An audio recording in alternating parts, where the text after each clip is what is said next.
Twins Talks 33, seja muito bem-vindo ao podcast das Gêmeas do Inglês. Essa é a nossa experiência de áudio. Aqui é a Bi e aqui é a Gi. E pois é, nós estamos aí há mais de 33 semanas com o nosso podcast, os Twins Talks. Tem ajudado muita gente a aprender inglês de um jeito leve, descomplicado, enquanto tá indo pro mercado, tá treinando, né? Às vezes tá fazendo outra atividade, tá lavando louça e tá escutando. Esse é o objetivo, e nós também disponibilizamos a experiência em vídeo, né, a gravação aqui no YouTube, sempre no mesmo dia. Então, se você depois quiser ver o vídeo, você tem à disposição no nosso YouTube, e você que está vendo pelo YouTube e quiser escutar, saiba que você tem esse conteúdo em podcast. Queria convidar você a compartilhar com todo mundo para realmente fazer aqui o nosso podcast crescer. E hoje o nosso conteúdo vai ser um pouco mais teórico. E como de costume, quando o nosso conteúdo ele é um pouco mais teórico, a gente deixa também um material em PDF auxiliando a compreensão com as frases, exemplos que a gente vai te dar para que além de conseguir escutar, você consiga ver também. É um material de apoio que vai ter o link na descrição aqui desse episódio, então fica atento, porque isso com certeza pode te ajudar. E o nosso tema de hoje é direções, directions in English, direções em inglês, que é um assunto que não tem como fugir, né? Se você vai viajar, ou às vezes nem num contexto de viagem, mas num contexto de falar sobre a sua casa, sobre a região que ela fica, o que tem na frente, o que tem do lado, a gente precisa de palavrinhas relacionadas à direção, né? E mesmo nos tempos de hoje, que a gente tem vários aplicativos que dão recursos pra gente se localizar, né? Eu lembro que quando eu era mais nova e viajava, por exemplo, com a nossa família, tinha que contratar na locadora de carros o GPS. Muitas vezes não conseguíamos mexer direito no GPS, tinha que às vezes levar do Google Maps o caminho impresso para os lugares que a gente ia do hotel. 4 rodas. Mas se você ia para outro país, às vezes você imprimia no Google Maps do hotel até, sei lá, a padaria lá que é brasileira em Orlando, do hotel até Universal Studios. E hoje isso facilitou. Acontece que nem todo mundo que viaja, contrata um chip para ter internet a todo momento. Muita gente que viaja, inclusive eu já fiz isso várias vezes. Eu dependo da internet dos locais que eu paro. Então, assim, eu paro num café, pego lá a conexão Wi-Fi, posto alguma coisa no Instagram, pesquiso alguma coisa, mas quando eu tô dirigindo, assim, nem sempre, porque não é barato, né? Contratar chip, às vezes é uma coisinha a mais do orçamento. Se tá em mais pessoas, mais caro ainda. Então, mesmo tendo todos esses recursos, quando a gente tá viajando, às vezes não rola. E mesmo quando rola, às vezes você ainda assim, quantas vezes aqui no Brasil mesmo, com o Waze, com o Google Maps, com o GPS, eu tive que pedir instrução porque eu tava perdida. Não, e às vezes imprevistos acontecem, seu celular pode acabar a bateria, ou às vezes você tá num contexto que você não tá de carro. Então, às vezes, nem faz sentido você colocar no Waze, por exemplo. Você vai chegar pra alguém e vai perguntar onde é que fica o Starbucks. Você sabe que é por ali naquela rua, você viu que era naquela rua, só quer saber que localização mais específica, porque tá difícil de achar, sabe? Às vezes o aplicativo mostra errado. Enfim, por diversos motivos, eu acho que não é um assunto que você tem que deixar de lado. Não preciso aprender direções em inglês. É um assunto importante e é um assunto relevante. E antes da gente começar a falar sobre construções de frases, a gente tem que primeiro ver vocabulário básico, né? Não tem como falar de direções, tanto num contexto de estrada, dirigindo o carro, quanto num contexto de pedir direção para você ali na esquina, para você achar o Starbucks na rua, para contar que na frente da sua casa tem uma escola.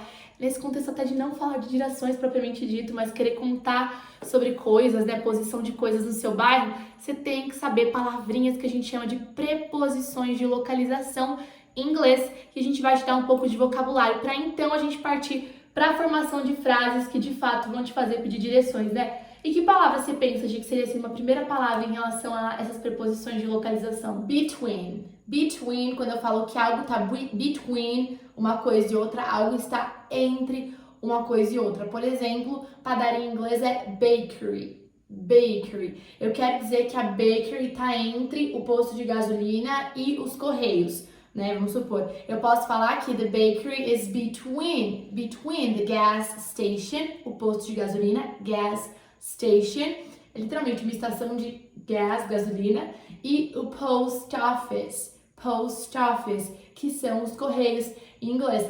Então, between é super útil. Outra super útil é o next to, né? Next to, ao lado. Sim. Eu poderia dizer que, por exemplo, a bakery is next to the post office. A bakery, a padaria, fica ao lado, do ladinho dos correios. Essas duas eu acho que são super importantes, assim, ter na ponta da língua. Uma outra que eu acho, na verdade, uma outra dupla que eu acho muito importante é o behind e in front of. Behind é atrás. Então, por exemplo, se eu quero falar que a minha casa fica atrás da escola, eu poderia falar My house is behind the school. Escola em inglês é school. Behind, então é esse atrás, e o in front of é justamente o contrário, é na frente. My house is in front of the school. A minha casa fica na frente da escola. E um detalhe importante também são essas reduções, esse connected speech, esse discurso conectado. Normalmente você não vai escutar um nativo falar in front of. Ele junta, né? Ele fala in front of, porque front termina com T, que é uma consoante, e of começa com O, que é uma vogal. Geralmente, quando as palavras em inglês, uma termina com T e é seguida com consoante, é seguida por uma que começa com vogal, a gente faz aí, ó, pá, um som junto. In front of. Fica tudo juntinho. Então, behind, atrás, in front of, na frente, podem ser úteis. E você viu que eu nem falei no contexto de pedir direção. Eu falei no contexto de numa conversa, tá contando que a escola fica atrás ou fica na frente da minha casa. Sim. Ainda nesse contexto de direções, a gente separou aqui várias coisas pra falar pra vocês. Mas é super legal saber falar que algo é perto ou que algo é longe, né? Perto, em inglês, é near. E longe é far. Tem até aquela música do filme Titanic, que ela canta, né? Near, far, wherever you are. Né? Então, perto, longe, onde quer que você esteja, que são as lyrics desta música. Então, quando eu quero perguntar se algo é próximo, né, perto daqui, né, eu tô pedindo direções sobre onde fica o Starbucks. A pessoa me orienta e eu falo, is it near here? É próximo, é perto daqui. Is it near here? É perto daqui. Ou ainda, is it far away from here? Esse é longe daqui, ou is it far from here? É longe daqui, né? Depois eu usei então aí a preposição from. Is it far from here? É longe daqui. É legal saber também, né? Eu sou do tipo de pessoa que normalmente eu gosto de perguntar, mas é perto? Mas é longe? Até pra você Direto. saber, né, se você vai com Se eu carro, estacio- de um Uber, ou se assim, estaciona perto, não. Às vezes a gente não acha uma vaga, tem medo de não achar uma vaga perto do local. Direto eu pergunto, ó, eu tô indo em tal lugar. É perto daqui? Posso estacionar aqui? Tipo, Sim. eu vou ter que andar uma maratona agora que eu estacionei aqui. Então, far e near, far, são palavras que é legal você conhecer também. A gente sempre tenta contar palavras, dar algum contexto pra você fixar melhor. Se eu simplesmente sair falando uma palavra atrás da outra, vai ficar assim, uma grande lista sem sentido. Você entender, tentar relacionar alguma Ajuda muito música. na fixação. Vem Essa do de uma Titanic frase. ninguém vai esquecer, né? É, near, far, wherever you are. Enfim. Hashtag Bianca Cantora. Pois é, não, hashtag be teacher mesmo, fica assim. Como cantora é uma ótima Uma teacher. ótima teacher. Mas uma outra expressão também muito útil é a gente falar o famoso na esquina, né? Geralmente a gente fala, ai, na esquina, tal, ou tal estabelecimento fica na esquina do Bubba Gump. Ah, nosso shopping fica na esquina de uma relojoaria. Ah, a Pandora fica na esquina do Starbucks. Você usa pra falar que o estabelecimento de fato tá na esquina, ou até que é virando a esquina, né? Que naquela esquina que tem o Starbucks tem uma outra coisa que você tá procurando. E pra falar na esquina em inglês, a gente fala on the corner of. On the corner of. Por exemplo, se eu quero falar que a escola fica na esquina da avenida principal. The school is on the corner of. A escola fica na esquina da Main Avenue, da avenida principal. Main é essa palavrinha que significa principal. Você vai ver um monte de rua colocando main aí, ou avenidas, né? No caso, avenue é avenida. Então, the school is on the corner of Main Avenue. A escola fica na esquina da Main Avenue. E geralmente, quando a gente fala de esquina, eles não te dão um ponto só de uma rua. Eles falam que é na esquina de uma rua em relação a outra rua. Então, vamos supor que tem uma rua, que é essa avenida principal, e ela é cruzada pela Avenida Summer, a Avenida do Verão. E justamente nesse ponto de cruzamento, imagina na sua mente aí, ó, uma avenida principal, aí cruza, tem aí, ó, uma cruzinha sendo formada com a Avenida Summer. Nesse ponto a gente tem uma esquina. Então, geralmente, quando a gente fala de esquina, a gente usa essas indicações de duas ruas, porque é justamente o cruzamento, a intersecção de duas ruas que vai formar uma avenida, uma esquina. A gente também fala isso, né? Ah, eu moro na esquina da Paulista com a Rubi, entendeu? Isso. A gente sempre coloca duas pra deixar bem claro. Então, no caso, ficaria My house, ou então the school, que é o exemplo que eu tava dando, is on the corner of Main Avenue. Então tá na esquina da Main Avenue e Summer Avenue. E da Summer Avenue. The school is on the corner of Main and Summer Avenue. Como as duas são avenidas, eu posso inclusive colocar o nome das duas antes de falar Avenue. Prontinho, eu consegui falar on the corner of. E também você pode usar aqueles típicos, básicos, comandos fáceis, que é a direita e esquerda, né? Right, que é a direita, e left, que é a esquerda, mais fácil, né? Não tem muito o que dizer. Exatamente, é isso aí, é decorar mesmo. Right, left, left. Igual a gente tem que decorar direita e esquerda no português. Tem gente que quando começa a aprender, decora que a mão que tem o anel é a esquerda. Ou coloca, eu lembro que eu colocava na aula de balé uma estrelinha na minha mão direita, que era a que eu escrevia, e eu lembrava que essa era a mão direita. Então, até você fixar. Mas são essas as palavrinhas que eu acho legal, né? Straight também é uma palavrinha que é bom, que é reto, né? Go straight, vá reto. E agora o que a gente vai fazer é simular uma mini conversa, porque você não vai chegar simplesmente, a pessoa vai te dar direções. Você tem que saber como abordar alguém pra pedir essas direções. Chamar a atenção dessa pessoa, né? Chamar a atenção dessa pessoa. Então, eu tô perdida, eu quero pedir instruções pra alguém, eu quero pedir ajuda pra alguém. Como você abordaria a pessoa? Uma frase útil pro pessoal já saber. Eu chegaria e falaria, hello, can you help me, please? Essa é a mais tradicional de todas. O hello é pra você ser educado, dar um oi, né? E o can you help me, please? É o você pode me ajudar, por favor? Hello, can you help me, please? Eu não cheguei pedindo a direção. Eu abordei primeiro perguntando se a pessoa tá disponível pra me ajudar, né? Com o que eu preciso que ela me ajude. E eu acho que assim, se você quiser ser mais direto e ao invés de falar você pode me ajudar, já perguntar, por exemplo, você sabe onde fica o museu? Você sabe onde tá o museu? Onde o museu é? Você pode começar dizendo good morning, good afternoon, good evening, sabe? Bom dia, boa tarde. Daí você pode falar, do you know where the museum is? Do you know where the museum is? Você entendeu? Que daí tem um contexto. Eu acho sempre legal a gente nunca ir direto pra solicitação. Sempre dar algum tipo de saudação. Nos Estados Unidos, na Inglaterra, em países Você mal educado. falantes de língua inglesa, eles valorizam muito isso. Uma vez, até em outros países também. Uma vez eu tava viajando pra França e eu tava super atrasada. A gente tava indo numa train station, numa estação de trem, e eu vi um senhor que trabalhava lá, e eu já cheguei toda, e muito educadamente, né, eu falei em inglês, ai, oi, você sabe quanto tempo falta pra tal trem partir? Foi algo do tipo, e eu acho que eu fui super delicada na minha voz, e eu acho que o brasileiro tem isso, né, se eu pergunto educadinha, Tá bom. tá bom, aí o cara já pegou e fez? falou assim pra mim, bonjour, tipo, sabe, me fala bom dia primeiro, depois você me aborda. Então, se você quer ir direto ao ponto, eu recomendo fazer isso. Good morning, do you know where the museum is?